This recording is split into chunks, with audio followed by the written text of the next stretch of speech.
दैनिक update लिएर स्वास्थ्य तथा जनसङ्ख्या मन्त्रालयको तर्फबाट उपस्थित छु। मेरो साथमा हुनुहुन्छ दिनेश श्रेष्ठ, जसले साङ्केतिक भाषामा मलाई सहयोग गरिराख्नु भएको छ यो प्रसारणमा। आज जेठ 21 गते पहिलो अपडेट मैले प्रयोगशालाको परीक्षणहरूबाट गराउन चाहन्छु। हामीले दुईवटा विधिबाट परीक्षणहरू गरिरहेका छौं। पीसीआर विधिबाट गरिएको परीक्षणहरूको आजसम्मको कुल संख्या 80,267 पुगेको छ। त्यसैगरी आरडीटी विधिबाट गरिएको परीक्षणको संख्या 1,20,379 पुगेको छ। गत 24 घण्टामा पछिल्लो अपडेट अनुसार पीसीआर विधिबाट गरिएका परीक्षणहरूको कुल संख्या 4,924 रहेको छ। त्यसैगरी आरडीटी विधिबाट गरिएका परीक्षणहरूको जम्मा संख्या पछिल्लो 24 घण्टामा 4,034 वटा छन्। प्रादेशिक विवरण दिन चाहन्छु। आरडीटी परीक्षणबाट गरिएका कुल परीक्षणको संख्या आजसम्म प्रदेश नम्बर 1 मा 12,642, प्रदेश नम्बर 2 मा 7,331, त्यसैगरी बागमती प्रदेशमा 25,933, गण्डकी प्रदेशमा 9,151, प्रदेश नम्बर 5 मा 26,744, त्यसैगरी कर्णाली प्रदेशमा 14,845 र सुदूरपश्चिम प्रदेशमा 23,733 गरी कुल 1,20,379 वटा आरडीटी विधिबाट गरिएका परीक्षणहरू सम्पन्न भएका छन्। क्वारेन्टाइनमा रहेका व्यक्तिहरूको विवरण दिन चाहन्छु। आज प्रदेश नम्बर 1 मा 3,800 जना, त्यसैगरी प्रदेश नम्बर 2 मा 22,702, बागमती प्रदेशमा 3,227, गण्डकी प्रदेशमा 4,470, त्यसैगरी प्रदेश नम्बर 5 मा 41,683, कर्णाली प्रदेशमा 30,166 र सुदूरपश्चिम प्रदेशमा 49,820 जना गरी कुल 1,55,868 जना व्यक्तिहरू क्वारेन्टाइनमा रहनु भएको छ। क्वारेन्टाइनमा रहेका व्यक्तिहरू विभिन्न स्थानीय तहका, प्रदेश तहका र संघीय तहका क्वारेन्टाइनहरूमा रहनु भएको छ। त्यसैगरी डिस्चार्ज हुने व्यक्तिहरू जो संक्रमणलाई जितेर निको हुनुभएको छ, उहाँहरू प्रदेश नम्बर 1 मा हालसम्म 48 जना, प्रदेश नम्बर 2 मा 109 जना, बागमती प्रदेशमा 31 जना, गण्डकी प्रदेशमा 3 जना, प्रदेश नम्बर 5 मा 80 जना र सुदूरपश्चिम प्रदेशमा 7 जना हुनुहुन्छ। यसरी कुल 278 जना आजसम्म डिस्चार्ज भएर घर फर्किनु भएको छ। पछिल्लो अपडेट अनुसार 12 जना थप डिस्चार्ज हुनुभएको छ। उहाँहरू जनकपुर अस्पतालबाट 5 जना, 20 वर्षीय महिला र 19 देखि 40 वर्षीय पुरुष हुनुहुन्छ। उहाँहरू धनुषा, महोत्तरी र सर्लाहीका हुनुहुन्छ। उहाँहरू सबै 11औं दिनदेखि 16औं दिनको अवधिमा डिस्चार्ज हुनुभएको हो।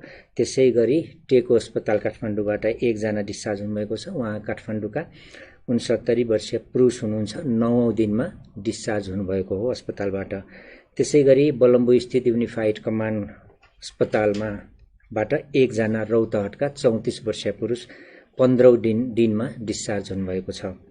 त्यसैगरी त्रिभुवन विश्वविद्यालय शिक्षण अस्पताल महाराजगञ्जमा कपिलवस्तुका 1 जना 6 वर्षीय बालिका 19औं दिनमा अस्पतालबाट डिस्चार्ज हुनुभएको छ।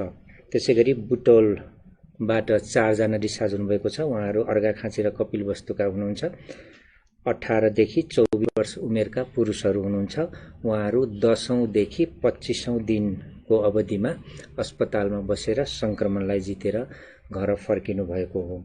यसरी 278 जना हालसम्म डिस्चार्ज हुनुभएको छ। उहाँहरूमध्ये 222 जना पुरुष र 56 जना महिलाहरू हुनुहुन्छ। त्यसैगरी कल सेन्टरको अपडेट दिन चाहन्छु। हाम्रो दुईवटा निशुल्क रूपमा डायल गर्न सकिने कल सेन्टरहरू छन्, 1133 र 1115। पछिल्लो तथ्याङ्क अनुसार 1,350 वटा कलहरू हामीलाई प्राप्त भएका छन्। सबै कलको यथोचित रूपमा सम्बोधन भएको छ। त्यसैगरी यहाँहरू प्रत्यक्ष रूपमा जोडिने माध्यम हाम्रो विशेष वेब पेज छ covid19.mhp.gov.np र मोबाइल एप्लिकेसन हाम्रो स्वास्थ्य। यो दुईवटाको प्रयोग गरेर यहाँहरूले आफ्नो स्वमूल्याङ्कन फारम यानि कि आफ्नो स्वास्थ्यको विवरण दिन सक्नुहुन्छ र यसबाट हामीले यहाँहरू सम्भावित संक्रमित भए नभएको पत्ता लगाउँछौँ। गत 24 घण्टामा 378 जनाले यो फारम भर्नुभएको छ र उहाँहरूमध्ये 2 जना सम्भावित संक्रमितको जोनमा यानि कि रेड जोनमा पर्नुभएको छ। दुवै व्यक्तिहरू काठमाडौँका हुनुहुन्छ। त्यसैगरी अब मैले संक्रमित व्यक्तिहरूको अपडेट दिन चाहन्छु। पछिल्लो तथ्याङ्क अनुसार हामीलाई प्राप्त जानकारी अनुसार नयाँ संक्रमितको संख्या 201 रहेको छ, जसमध्ये 179 जना पुरुष र 22 जना महिला हुनुहुन्छ। उहाँहरूमध्ये प्रादेशिक जनस्वास्थ्य प्रयोगशाला विराटनगरमा 1 जनाको पोजिटिभ आएको छ। धनकुटा शहीद भूमि गाउँपालिकाका 1 जना 27 वर्षीय पुरुष, धरानको बीपी कोइराला स्वास्थ्य विज्ञान प्रतिष्ठानमा गरिएको परीक्षणमा सप्तरी तिरहुतका 1 जना 40 वर्षीय पुरुष, ताप्लेजुङका शान्ति गाउँपालिकाका 3 जना उहाँ क्वारेन्टाइनमा रहेका 3 जना 18 देखि 40 वर्षीय पुरुष, झापाका बुद्ध शान्ति गाउँपालिकामा रहेको क्वारेन्टाइनमा रहेका 1 जना 30 वर्षीय पुरुष, पाँचथरको हिलिहाङ गाउँपालिकाका 1 जना 20 वर्षीय पुरुष, सुनसरीका पोखरा गाउँपालिकाका क्वारेन्टाइनमा रहनुभएका 7 जना व्यक्तिहरू जो 18 देखि 26 वर्ष उमेरका पुरुषहरू हुनुहुन्छ। त्यसैगरी नारायणी अस्पतालको प्रयोगशालामा गरिएको परीक्षणमा 7 जनाको पोजिटिभ आएको छ। पर्साका विभिन्न गाउँपालिकाका बिन्दीवासिनी, कालिकामाई, सखुवा पर्सौनीका क्वारेन्टाइनहरूमा रहेका 7 जना व्यक्तिहरू हुनुहुन्छ। 16 देखि 49 उमेरका पुरुषहरू हुनुहुन्छ। त्यसैगरी सुर्खेतमा गरिएको परीक्षणमा 3 जनाको पोजिटिभ आएको छ। उहाँहरू दैलेखका 1 जना, नौमुलेका 24 वर्षीय पुरुष, त्यसैगरी सल्यानका कुमाक गाउँपालिकाका क्वारेन्टाइनमा रहेका 19 र 24 वर्षीय पुरुषहरू हुनुहुन्छ। त्यसैगरी कोशी अस्पतालको प्रयोगशालामा गरिएको परीक्षणमा 5 जनाको पोजिटिभ आएको छ। मोरङका रङ्गेली नगरपालिकाका क्वारेन्टिनमा रहेका 2 जना व्यक्तिहरू 26 र 36 वर्षीय पुरुषहरू हुनुहुन्छ। त्यसैगरी झापाको कमाल गाउँपालिकाको क्वारेन्टिनमा रहेका 1 जना 18 वर्षीय पुरुष, तेह्रथुमको आठराई गाउँपालिकाको उहाँ पनि क्वारेन्टिनमै रहनुभएको 20 वर्षीय महिला हुनुहुन्छ। त्यसैगरी सुनसरी बराह क्षेत्रको क्वारेन्टिनमा रहेका 1 जना 29 वर्षीय पुरुष हुनुहुन्छ। त्यसैगरी सेती अस्पतालको प्रयोगशालामा गरिएको परीक्षणमा 5 जनाको पोजिटिभ आएको छ। उहाँहरू कैलालीका गौरीगङ्गा गाउँपालिका र धनगढी उपमहानगरपालिकाका हुनुहुन्छ। उहाँहरू 3 जना हुनुहुन्छ। सबै क्वारेन्टिनमा बस्नुभएको 20 देखि 51 वर्षका पुरुषहरू हुनुहुन्छ। त्यसैगरी डोट्रीका पनि 2 जना पुरुषहरू 22 र 25 वर्षीय हुनुहुन्छ। उहाँहरू पूर्वी चौकीका क्वारेन्टिनमा रहेका हुनुहुन्छ। त्यसैगरी रूपन्देहीमा गरेको परीक्षणमा 95 जनाको पोजिटिभ आएको छ। कपिलवस्तुका 67 जना हुनुहुन्छ। उहाँहरू मायादेवी र शुद्धोदन गाउँपालिकाका सबै क्वारेन्टिनमा रहेका व्यक्तिहरू हुनुहुन्छ। 11 वर्षदेखि 37 वर्ष उमेरका हुनुहुन्छ। 11 वर्षीय बालिकादेखि 37 वर्ष उमेरसम्मका 10 जना महिलाहरू, त्यसैगरी 1 वर्षका बालकदेखि 80 वर्षका पुरुषसम्म 57 जना पुरुषहरू हुनुहुन्छ, जो कपिलवस्तुमा कुल 67 जना पोजिटिभ आएको हो। त्यसैगरी पाल्पाका 2 जना 28 वर्षीय महिला र 23 वर्षीय पुरुष, त्यसैगरी रूपन्देहीकै बौद्ध विश्वविद्यालय रोहिणी हवा र मर्चवार आदर्श माविका सबै क्वारेन्टिनमा रहेका व्यक्तिहरू 26 जना हुनुहुन्छ। 40 वर्षीय महिला र 13 वर्षका बालकदेखि 54 वर्ष उमेरसम्मका 25 जना पुरुषहरू हुनुहुन्छ। त्यसैगरी प्रादेशिक जनस्वास्थ्य प्रयोगशाला जनकपुरमा गरिएको परीक्षणमा 9 जनाको पोजिटिभ आएको छ। सबै महोत्तरी मटिहानीका हुनुहुन्छ। 40 वर्षीय महिला र 15 देखि 36 वर्ष उमेरका व्यक्तिहरू हुनुहुन्छ। सबै पुरुष हुनुहुन्छ। कर्णाली स्वास्थ्य विज्ञान प्रतिष्ठान जुम्लामा गरिएको परीक्षणमा 13 जनाको पोजिटिभ आएको छ। उहाँहरू दैलेखका दुल्लु र नारायण नगरपालिकाका हुनुहुन्छ 6 जना, 17 देखि 30 वर्षीय पुरुष हुनुहुन्छ। त्यसैगरी कालीकोटका महावैश्वपालिका पलाताका हुनुहुन्छ 7 जना, 20 वर्षीय महिला र 4 वर्षीय बालकदेखि 42 वर्ष उमेरका अन्य पुरुषहरू हुनुहुन्छ। त्यसैगरी राप्ती स्वास्थ्य विज्ञान प्रतिष्ठान दाङमा गरिएको परीक्षणमा 13 जनाको पोजिटिभ आएको छ। त्यो कुरा मैले भने। त्यसैगरी दाङ राप्ती स्वास्थ्य विज्ञान प्रतिष्ठानमा गरिएकोमा 8 जनाको पोजिटिभ आएको छ। उहाँहरू दाङका बगलाचुली र राजपुर गाउँपालिकाका हुनुहुन्छ 5 जना, जसमध्ये 9 र 27 वर्षीय 2 जना महिला हुनुहुन्छ र अन्य 17 देखि 22 वर्ष उमेरका 3 जना पुरुषहरू हुनुहुन्छ। त्यसैगरी दाङमै गरिएको परीक्षणमा प्युठान मन्दावीका 2 जनाको पनि पोजिटिभ आएको छ। उहाँहरू 20 र 23 वर्षीय पुरुष हुनुहुन्छ। त्यसैगरी सल्यान कपुरकोटका 1 जना 29 वर्षीय पुरुष हुनुहुन्छ। यसरी दाङको राप्ती स्वास्थ्य विज्ञान प्रतिष्ठानमा गरिएको परीक्षणमा 8 जनाको पोजिटिभ आएको हो। राष्ट्रिय जनस्वास्थ्य प्रयोगशालामा गरिएको परीक्षणमा 42 जनाको पोजिटिभ आएको छ। उहाँहरूमध्ये धनुषाका 1 जना हुनुहुन्छ 38 वर्षीय पुरुष। त्यसैगरी कपिलवस्तु ओडरी माविका क्वारेन्टिनमा रहेका 2 जना हुनुहुन्छ 34 र 39 वर्षीय पुरुष। त्यसैगरी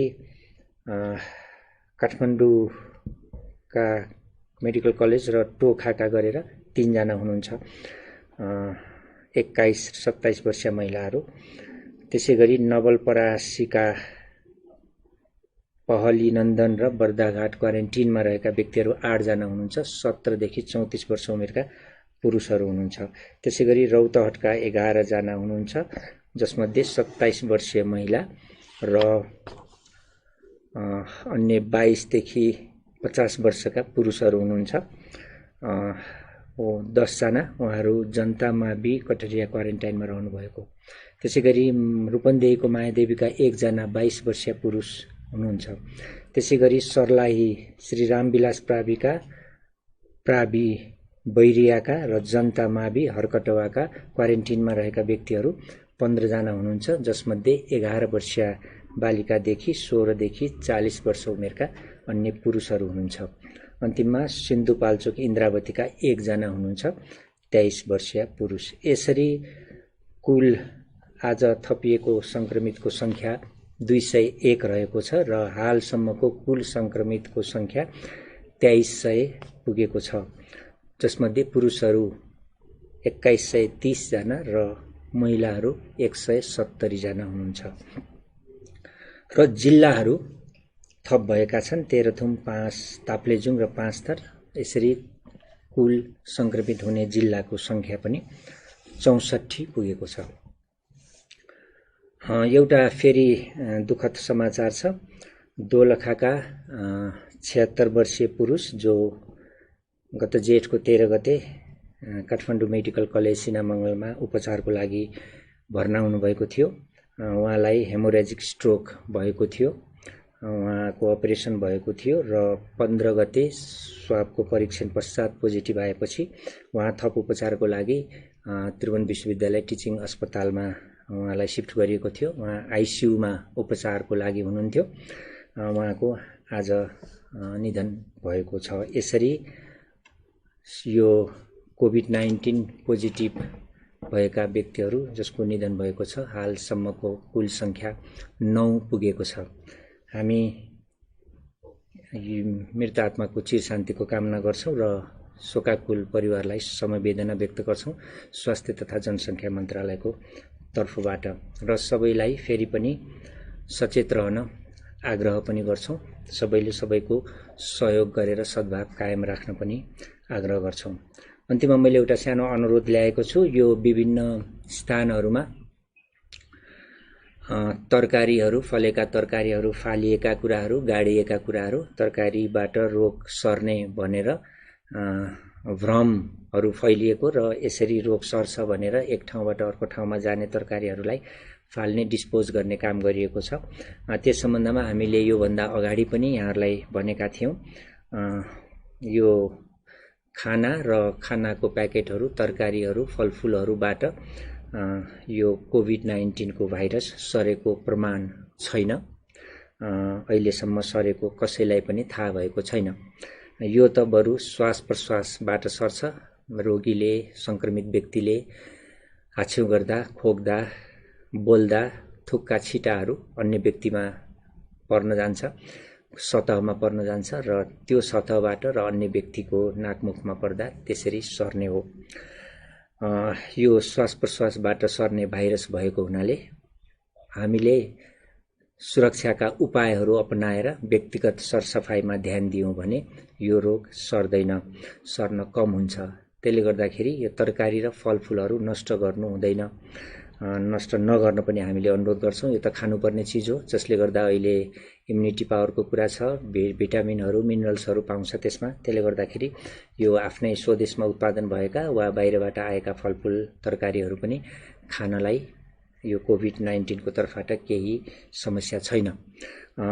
तर पनि अब 2-3टा कुराहरू यो हामीले आयात बिन्दुमा कसरी सुरक्षित तवरले सामानहरू भित्र्याउने भनेर निर्देशिका जारी गरेका छौँ। म सबैलाई जानकारी पनि गराउन चाहन्छु कि यो निर्देशनाको पालना भएको छ। विभिन्न आयात बिन्दुहरूमा त्यसरी नै भेहिकलहरूलाई जो सवारी साधनहरूमा यो सामानहरू आउँछ तिनीहरूलाई निसंक्रमण गरिन्छ। यसको प्याकेटहरूलाई विशेष ख्याल गरिन्छ र यो ह्यान्डल गर्ने व्यक्तिहरूले पनि सुरक्षाका सामग्रीहरू अपनाउनुहुन्छ।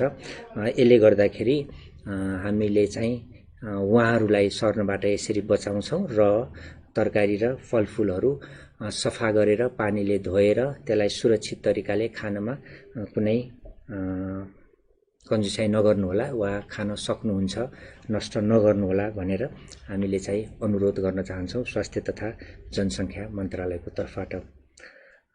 यति भन्दै म आजको अपडेट यही अन्त्य गर्छु। नमस्कार।